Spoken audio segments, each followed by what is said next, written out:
Numbers 36, 1 through 13. The family leaders from the clan of the descendants of Gilead, the son of Machir, son of Manasseh, one of the clans of the sons of Joseph, approached and addressed Moses and the leaders who were over the Israelite families. They said, "The Lord commanded my Lord to give the land as an inheritance by lot to the Israelites. My Lord was further commanded by the Lord to give our brother Zahelophad his inheritance to his daughters. If they marry any of the men from the other Israelite tribes, their inheritance will be taken away from our father's inheritance and added to that of the tribe into which they marry. Therefore, part of our allotted inheritance would be taken away. When the Jubilee comes for the Israelites, their inheritance will be added to that of the tribe into which they marry, and their inheritance will be taken away from the inheritance of our ancestral tribe." So Moses commanded the Israelites at the word of the Lord, "What the tribe of Joseph's descendants says is right. This is what the Lord has commanded concerning Zelophehad's daughters. They may marry anyone they like, provided they marry within a clan of their ancestral tribe. An inheritance belonging to the Israelites must not transfer from tribe to tribe, because each of the Israelites is to retain the inheritance of his ancestral tribe. Any daughter who possesses an inheritance from an Israelite tribe must marry someone from the clan of her ancestral tribe, so that each of the Israelites will possess the inheritance of his fathers. No inheritance is to transfer from one tribe to another, because each of the Israelite tribes is to retain its inheritance." The daughters of Zahelophad did as the Lord commanded Moses. Mahlah, Tirzah, Hoglah, Milcah, and Noah, the daughters of Zahelophad, married cousins on their father's side. They married men from the clans of the descendants of Manasseh, son of Joseph, and their inheritance remained within the tribe of their father's clan. These are the commands and ordinances the Lord commanded the Israelites through Moses in the plains of Moab by the Jordan across from Jericho. Deuteronomy 1, 1 through 46. These are the words Moses spoke to all Israel across the Jordan in the wilderness, in the Arabah, opposite Suph, between Paran and Tophel, Laban, Hazeroth, and Dizahab. It is an 11-day journey from Horeb to Kadesh Barnea by way of Mount Seir. In the 40th year, in the 11th month, on the first of the month, Moses told the Israelites everything the Lord had commanded him to say to them. This was after he had defeated Sihon, king of the Amorites, who lived in Heshbon, and Og, king of Bashan, who lived in Ashtaroth at Edrei. Across the Jordan, in the land of Moab, Moses began to explain this law, saying, "The Lord our God spoke to us at Horeb. You have stayed at this mountain long enough. Resume your journey and go to the hill country of the Amorites and their neighbors in the Arabah, the hill country, the lowlands, the Negev, and the sea coast, to the land of the Canaanites, and to Lebanon as far as the Euphrates River. See, I have set the land before you. Enter and take possession of the land the Lord swore to give to your fathers, Abraham, Isaac, and Jacob, and their descendants after them. I said to you at that time, I can't bear the responsibility for you on my own. The Lord your God has so multiplied you that today you're as numerous as the stars of the sky. May the Lord, the God of your fathers, increase you 1,000 times more and bless you as he has promised you. But how can I bear your troubles, burdens, and disputes by myself? Appoint for yourselves wise, understanding, and respected men from each of your tribes, and I will make them your leaders." You replied to me, what you propose to do is good. So I took the leaders of your tribes, wise and respected men, and set them over you as leaders, officials for thousands, hundreds, fifties, and tens, and officers for your tribes. I commanded your judges at that time, hear the cases between your brothers, and judge rightly between a man and his brother, or a foreign resident. Do not show partiality when rendering judgment. Listen to small and great alike. Do not be intimidated by anyone, for judgment belongs to God. Bring me any case too difficult for you, and I will hear it. At that time I commanded you about all the things you were to do.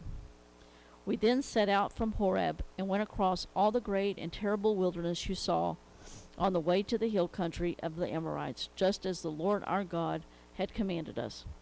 When we reached Kadesh Barnea, I said to you, You have reached the hill country of the Amorites, which the Lord our God is giving us. See, the Lord your God has set the land before you. Go up and take possession of it, as the Lord, the God of your fathers, has told you. Do not be afraid or discouraged. Then all of you approached me and said, Let's send men ahead of us, so that we may explore the land for us and bring us back a report about the route we should go up and the cities we will come to. The plan seemed good to me, so I selected 12 men from among you, 1 man for each tribe. They left and went up into the hill country and came to the valley of Eshcol, scouting the land. They took some of the fruit from the land in their hands, carried it down to us, and brought us back a report. The land the Lord our God is giving us is good. But you were not willing to go up, rebelling against the command of the Lord your God. You grumbled in your tents and said, The Lord brought us out of the land of Egypt to deliver us into the hands of the Amorites, so they would destroy us, because he hated us. Where can we go? Our brothers have discouraged us, saying, The people are larger and taller than we are. The cities are large, fortified to the heavens. We also saw the descendants of the Anakim there. So I said to you, Don't be terrified or afraid of them. The Lord your God, who goes before you, will fight for you, just as you saw him do for you in Egypt. And you saw in the wilderness how the Lord your God carried you as a man carries his son all along the way you traveled until you reached this place. But in spite of this, you did not trust the Lord your God, who went up before you on the journey to seek out a place for you to camp. He went in the fire by night and in the cloud by day to guide you on the road you were to travel. When the Lord heard your words, he grew angry and swore an oath. None of these men in this evil generation will see the good land I swore to give your fathers, except Caleb the son of Jephthah. He will see it, and I will give him and his descendants the land on which he has set foot, because he followed the Lord completely. The Lord was angry with me also because of you, and said, You will not enter there either. Joshua, son of Nun, who attends you, will enter it. Encourage him, for he will enable Israel to inherit it. Your little children, whom you said would be plunder, your sons who don't know good from evil, will enter there. I will give them the land, and they will take possession of it. But you are to turn back and head for the wilderness by way of the Red Sea. You answered me, We have sinned against the Lord. We will go up and fight, just as the Lord our God commanded us. Then each of you put on his weapons of war, and thought it would be easy to go up into the hill country. But the Lord said to me, Tell them, Don't go up and fight, for I am not with you to keep you from being defeated by your enemies. So I spoke to you, but you didn't listen. You rebelled against the Lord's command, and defiantly went up into the hill country. Then the Amorites who had lived there came out against you, and chased you like a swarm of bees. They routed you from Seir as far as Hormah. When you returned, you wept before the Lord, but he didn't listen to your request or pay attention to you. For this reason, you stayed in Kadesh as long as you did.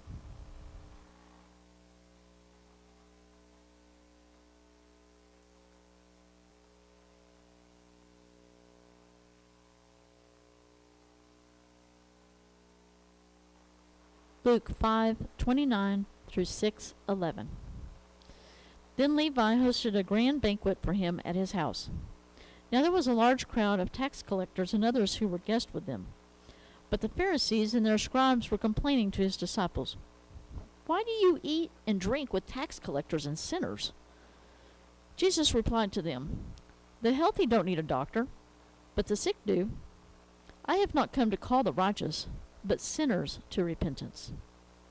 Then they said to him, "John's disciples fast often and say prayers, and those of the Pharisees do the same, but yours eat and drink."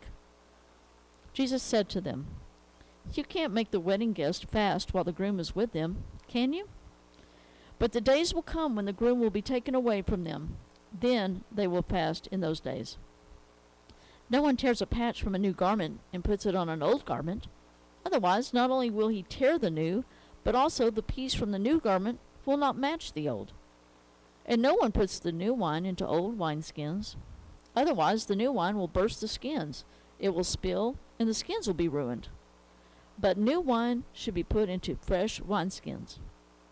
And no one, after drinking old wine, wants new, because he says, the old is better.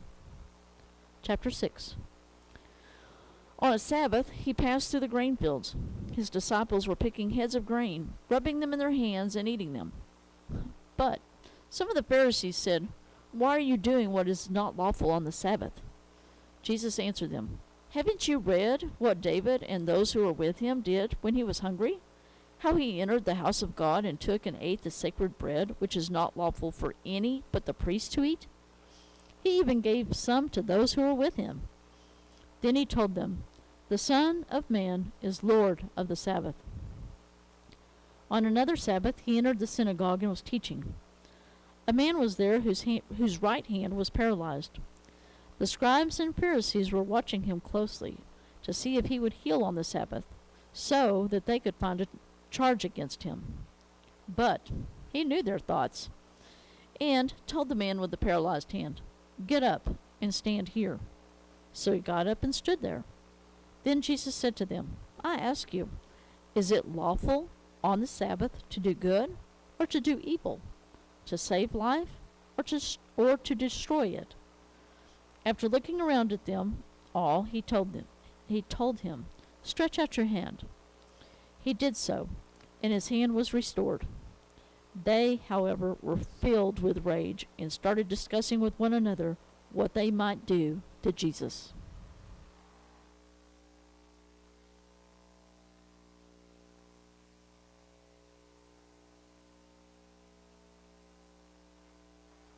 Psalm 66. Shout joyfully to God, all the earth. Sing the glory of his name. Make his praise glorious. Say to God, "How awe-inspiring are your works! Your enemies will cringe before you because of your great strength. All the earth will worship you and sing praise to you. They will sing praise to your name. Come and see the works of God. His acts toward mankind are awe-inspiring. He turned the sea into dry land, and they crossed the river on foot. There we rejoiced in him. He rules forever by his might. He keeps his eye on the nations. The rebellious should not exalt themselves. Praise our God, you peoples. Let the sound of his praise be heard. He keeps us alive and does not allow our feet to slip. For you, God, tested us. You refined us as silver is refined. You lured us into a trap. You placed burdens on our backs. You let men ride over our heads. We went through the fire and water, but you brought us out to abundance. I will enter your house with burnt offerings. I will pay you my vows that my lips promised and my mouth spoke during my distress. I will offer you fattened sheep as burnt offerings with the fragrant smoke of rams. I will sacrifice oxen with goats. Come and listen, all who fear God, and I will tell what he has done for me. I cried out to him with my mouth, and praise was on my tongue. If I had been aware of malice in my heart, the Lord would have not listened. However, God has listened. He has paid attention to the sound of my prayer. May God be praised. He has not turned away my prayer or turned his faithful love from me.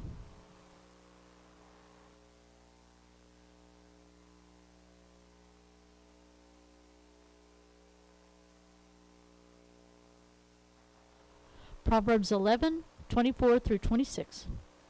One person gives freely, yet gains more. Another withholds what is right, only to become poor. A generous person will be enriched, and the one who gives a drink of water will receive water. People will curse anyone who hoards grain, but a blessing will come to the one who sells it.